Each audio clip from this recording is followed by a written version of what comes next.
हाय दोस्तों, मैं अपने चैनल पे एक विवाह गीत लेके आई हूँ। आप लोग सपोर्ट करिएगा और लाइक सब्सक्राइब करते रहिएगा और फुल वीडियो देखने की कोशिश जरूर करिएगा। मैं हाथ जोड़कर विनती करती हूँ और एक बार नहीं 1000 बार विनती करती हूँ कि आप लोग लाइक सब्सक्राइब करते रहिएगा और ज़्यादा से ज़्यादा अपने दोस्तों, फ्रेंडों, सहेलियों को शेयर भी करिएगा, नात रिश्तेदारों को भी शेयर करिएगा और सीखिएगा और किसी शादी विवाह में जा कर के गाइएगा भी।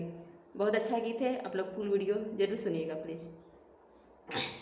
बाबा बागियावा में बोलेले कोयलिया यरि सुगना बोलेला भीनु सरर लालनवा यरि सुगना बोलेला भीनु सरर लालनवा।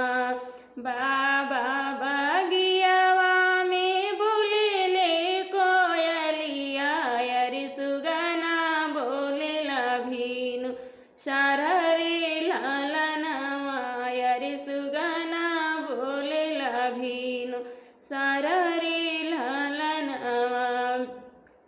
ओहि रे बागियावा में आवा कावन राम पहुँच बगियावा में जाय रे लालनवा। अरे उतर बगियावा के बिचारे लालनवा। ओहि रे बागियावा में आवा कावन राम उतर बगियावा के बिचारे लालनवा। अरे उतर बगियावा के बिचारे लालनवा। राम रसोइया से निकाल कावन बेटी दौड़ल बगियावा में जानी रे लालनवा।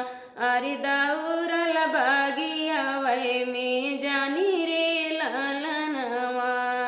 राम रसोइया से निकाल कावन बेटी दौड़ल बगियावा में जानी रे लालनवा।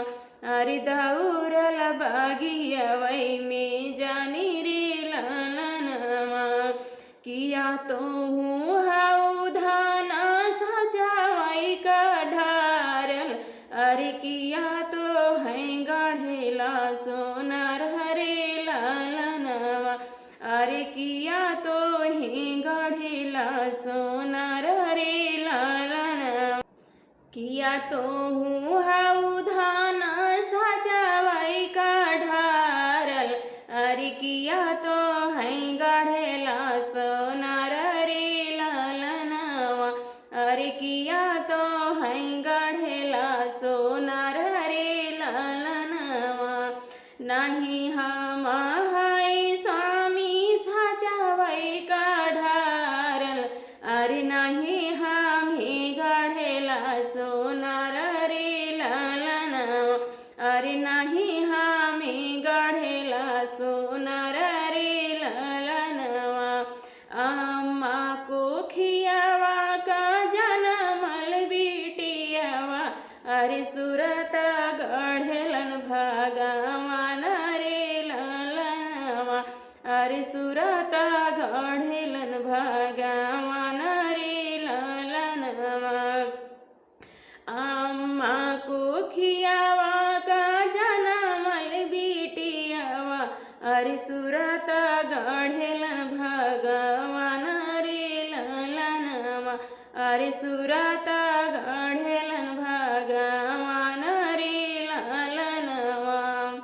मैं आशा नहीं पूरी विश्वास करती हूँ कि आप लोगों को ये विवाह गीत बहुत अच्छा लगा होगा और अच्छा लगा तो कमेंट में ज़रूर बताइएगा और लाइक सब्सक्राइब करके सपोर्ट करते रहिएगा इस बेटी का प्लीज़।